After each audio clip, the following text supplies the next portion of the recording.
So, I'm so pleased we have Anna Ifanti of CZWG Architects with us today.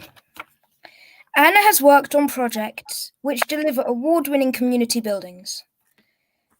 So, hi. Hi, Anton. Today I'm going to ask you a few questions. So, what inspired you to become an architect? Oh, that's a good one. It's been so long ago that I actually had to think long and hard about this. I think it was my first passion for archaeology, of all things. So when I first started thinking about what I want to be when I grew up, I wanted to be an archaeologist, being originally from Greece. And little by little, as I started looking into it, I discovered the beauty of buildings and how they contribute to our civilization and our history and how they are brought together. And that was really my initial inspiration to become an architect. Thank you. What was your favorite book that inspired you in your career? I can't quite recall which was my first or my sort of my biggest inspiration as such, but I can remember which one made the biggest impression when I first opened it and sort of flipped through it. It was a book called SMLXL, which stands for small, medium, large, extra large, by a very special man, Rem Koolhaas, who has a very well-known architectural practice in the Netherlands called OMA, the Office for Metropolitan Architecture. And it is a book that talks about their work across various scales, small, medium, large, and extra large. And it just describes how they approach architecture and concept designs, what materials they use. And I remember that I was blown away when I first got it in my hands. That sounds like a really good book. So, yeah. What was your favorite project that you worked on? This one is an easy one to answer. It is a library in Southwark, in the London Borough of Southwark, called Canada Water Library, which I worked on for maybe 5 years for my current practice, and which basically I picked it up when it was submitted for planning, and I led a team that delivered it all the way to completion and handover. So I saw it pretty much from the beginning of the design until the very end when we opened the doors to everybody in Southwark for it. And it's one of my most special projects, really. So we're all spending more time at home than ever before. What is it that you love most about your home that gives you a sense of well-being? I think what I love the most about my home is where it actually sits, and it's the location. So we're right in front of the Hertford Union Canal in East London, in front of Victoria Park in Bow. And I love it because the first thing I see when I open the windows in the morning, the blinds, it's a view to the water and the park. And it's all the natural light that this brings. And it's just amazing to be able to feel so close with nature and to not really feel like we're living in East London. Thanks. We're all in like primary or secondary school. What suggestions would you give us to explore our interests in architecture? I think what you guys have been doing with Archimake is pretty awesome as it is. So keep on learning, playing, sketching, talking to each other like you do. Be curious, ask questions, and just go out and look at the amazing architecture that surrounds us, whether that is in a village or in London or in a bigger city than London. I know that we can't travel now because of COVID, but when the ban does lift, I would suggest try and travel as much as you can. Open up your eyes and your imagination and see different things. And I think that's the biggest inspiration, really. Yeah. Now we're going to move on to the questions from students, from Archimakers. So, this is from Connor. When you have built a project, do you ever look at it and think how you might have made it differently? Yes, absolutely. And this is a very, very big lesson that we learn every time we work on something, as we say, on site when we build it, because it's very different when you sketch something and you're thinking, oh, this is really cool and it will look amazing. And you might be working on it in the computer and build a beautiful model. But then when you actually try to see how the materials come together, it becomes a completely different situation. So, you start to learn about how flexible, how, you know, the long-term wear of the materials, how they get combined together, how they respond to the weather. It's this kind of thing that you can only learn really once you start building. So it definitely informs the process of design in the next building and the building after that. So, yeah, thank you. Thank you so much for answering all our questions. So, can you show us a little more of your favorite project? Absolutely. I think Cheryl has organized for a little video to be shown of the project I spoke to you about earlier, Canada Water Library. Right, I'm going to have to share it instead now. Okay. The video is just loading. Yeah, okay.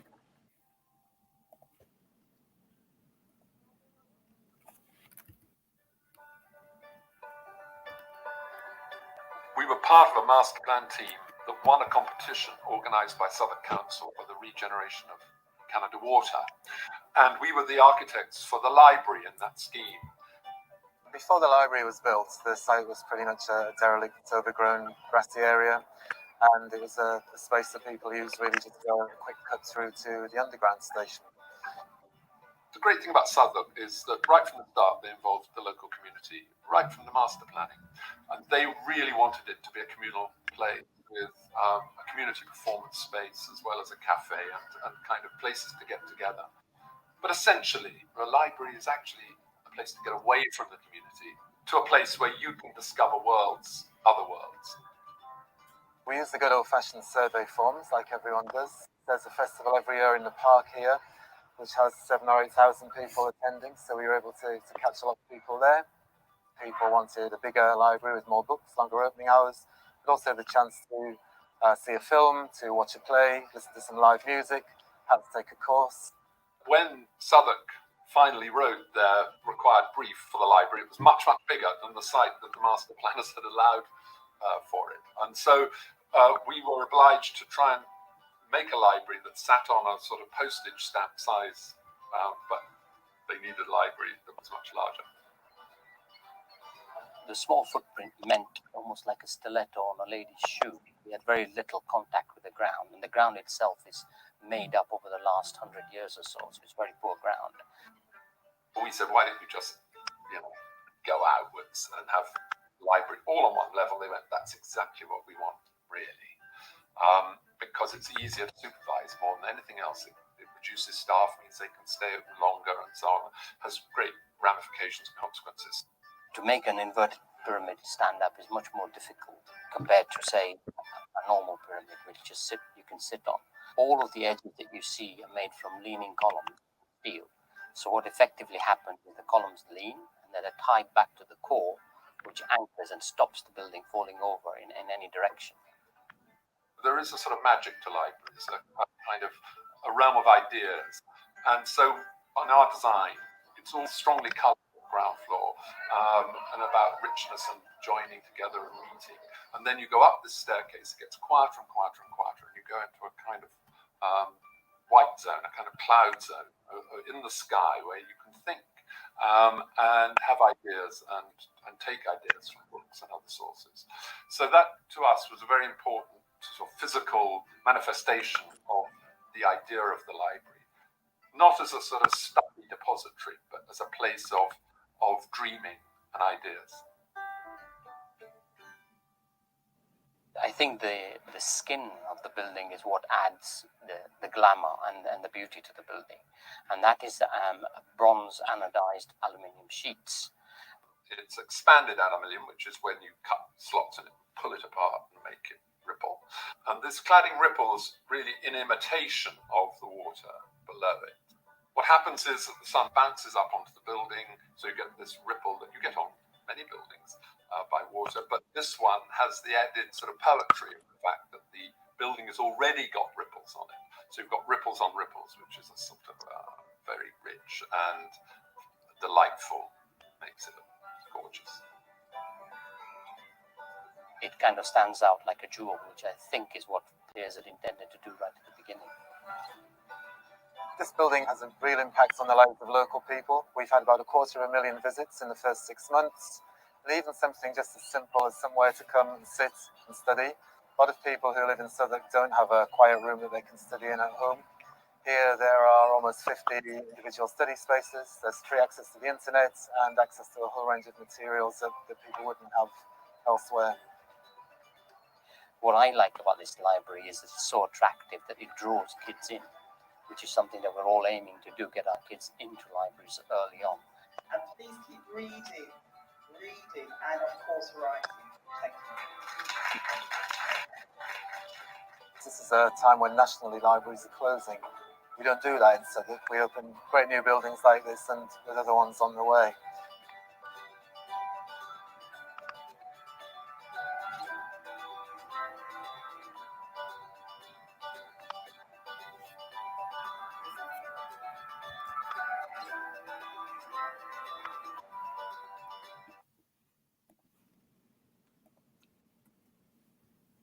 That was a really good building. Thank you. What did you like the most about it? I think I liked the shape of it, and I also liked, as they said, the ripple effect on it. It looked it made it look, really cool. Well, if you ever find your way around Canada Water, you should check it out next time. It's really nice. Was Lucas?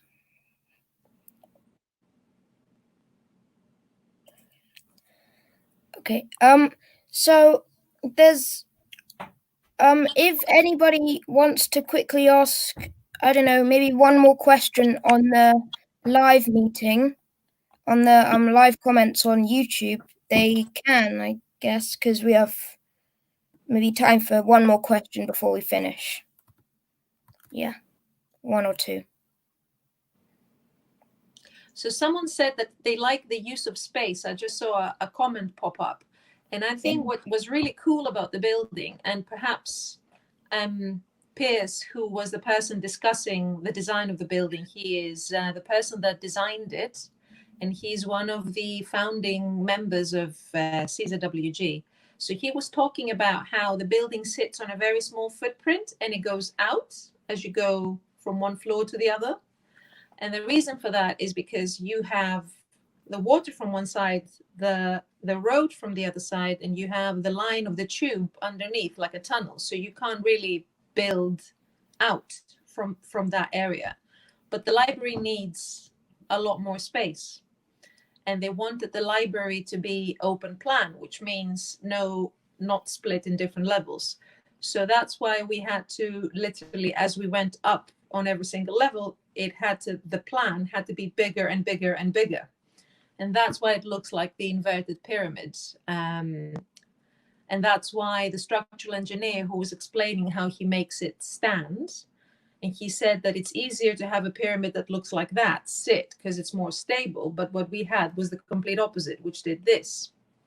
So they had to pull out the columns that neutralized the forces of each other, and they were pulling each other so that it kept the building stable, and all the columns were tied back to one central core that made it sit where it was and not fall over into the water. Okay, so somebody who has a question, you can ask away, but in the meantime, somebody asked another question. What was your inspiration? What was your inspiration for the building?